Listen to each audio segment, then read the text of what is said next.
प्राचीन काल में एक मंगलसेन नाम का राजा राज्य करता था।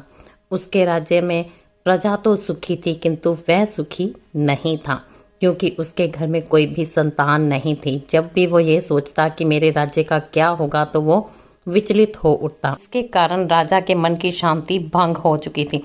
एक दिन राजा ने देखा कि कुएं के पास कुछ स्त्रियां पीले रंग के धागे बांधकर पूजा कर रही हैं। उसने पूछा कि ये किस लिए व्रत किया जा रहा है, तो उन स्त्रियों ने चमत्कारी पीले धागे का महत्व बताया।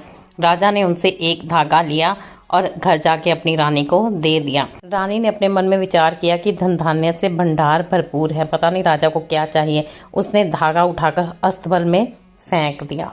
अगली सुबह जब अस्तबल की सफाई करने वाली आई, तो उसने सारा गोबर इकट्ठा किया और टोकरा उठाने की कोशिश की, लेकिन टोकरा इतना भारी हो गया था कि उससे उठाया नहीं जा रहा था।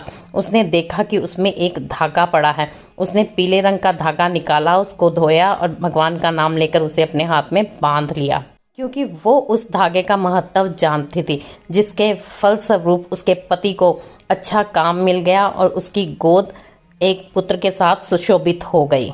दूसरी तरफ राजमहल में कुलगुरु पधारे, जिन्होंने रानी को देखते ही उसे देश निकाला देने का आदेश दे दिया, और साथ ही साथ ये भी कह दिया कि यदि रानी को आप नहीं निकालोगे तो आपका राज्य नष्ट हो जाएगा और आपको तरह तरह की विपत्तियों का सामना करना पड़ेगा, जिसके फलस्वरूप राजा को मजबूरन रानी को घर से बाहर निकालना पड़ा। राजा के सैनिक रानी को जंगल में छोड़ आए।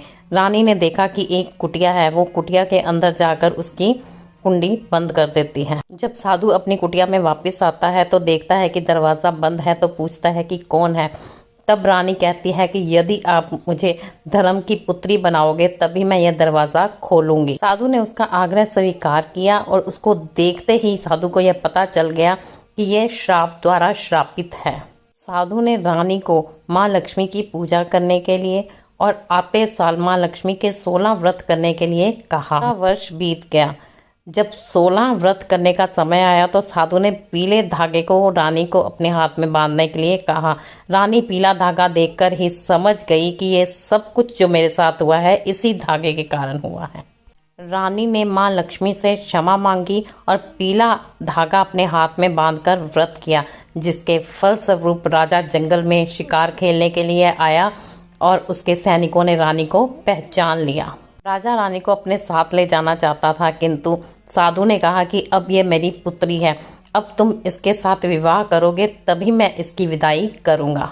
साधु पिता ने विवाह उपरांत राजा रानी की विदाई की और दोनों एक दूसरे के साथ सुखी जीवन व्यतीत